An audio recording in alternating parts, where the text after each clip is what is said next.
In this video, we're going to talk about getting your album covers project started. And then we're going to talk about just sort of getting the images ready, taking the images and planning everything. And then in the next video, we'll talk about getting started in Photoshop, actually creating your album cover.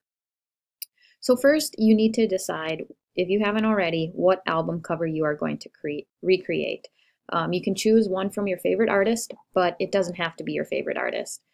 The keys here are to choose one that you think you can recreate, one that you want to recreate, and one that contains figures. So that's the part that I'm requiring for this one, is that it contains figures.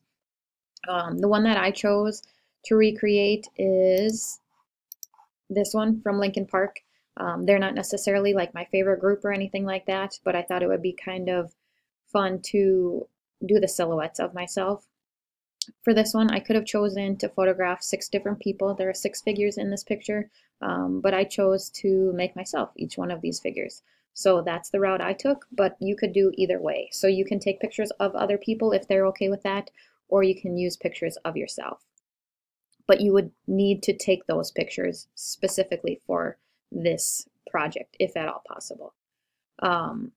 So I started out by choosing my album cover that I was going to recreate. My next step is to plan how I was going to take my photos. So I decided to take mine in our little photo studio here at school. It's not nice outside right now, right here. Otherwise, I would have gone outside and had all of the setting a little bit more natural. But I think I can do a decent job of putting all this together in the studio. I would like you to use for this project all of your own photos, if at all possible. But if you absolutely must, you can take images from the internet. But let's say you are going to create like this Nelly Furtado album cover here. She's not necessarily my favorite either. Nelly is possibly my favorite, but she popped up when I did a Google search for Nelly. So there she is. But let's talk about this gold hoop here. So if you are going to have some sort of cover that contains anything like this, I would like you to take a photo of something that is similar to that. So maybe you don't necessarily have a gold hoop that is just like that, but maybe you have a gold bracelet, or somebody you know has a gold earring that you could photograph, or something like that, that still achieves the same sort of aesthetic, but you are taking that photo yourself and you're not just taking it from the internet. So that's what I would prefer for this project. So again, you can choose whichever cover you want, as long as it's school appropriate. It can be your favorite artist, but it doesn't have to be. It can be in your favorite genre of music. So if you're a country fan, it can be a country cover. It doesn't have to be.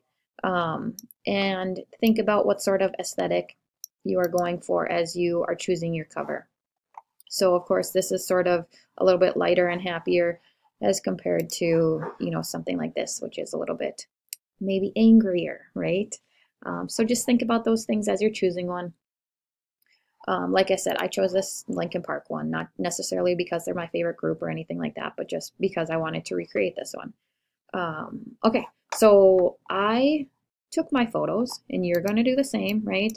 I took a bunch of pictures, and then I narrowed them down. So I took a couple of different pictures of each of these individual poses. Again, I have 6 different poses here. So I took a couple pictures in each pose, unless I thought that I nailed the first one that I got. I think this one, when I photographed this one, I got it on the first try. So I only took one of that one, but I think the rest of them I took at least 2. They should be pretty close to the original. If they're not exactly perfectly the same, don't worry about that. But like I said, try to get as close as you can. So I put all mine in a folder, and then I just created a subfolder within that folder that says use these. So those are telling me, or that's telling me that I want to use those pictures, right? So I chose the version of each pose that I like the best, and I plopped those into this folder right here. And now I have all 6 of my poses, as well as my background photos that I'm going to use. So if I look at these, I'll just open one of these up here real quick. So here is one of these photos that I took. You can see the green screen here.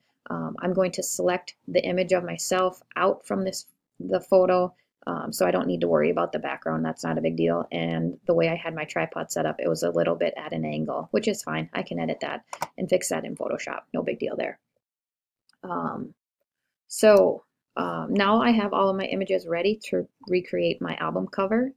Um, Now it's your turn to start taking your photos, and in the next video that I will post, we'll talk about setting up your document in Photoshop and how to put everything together. So at this time, you just need to get all of your components of your album cover ready. So that means take all your photos, get them all organized into a folder, and then we'll talk about the next steps in the next video. All right, have fun.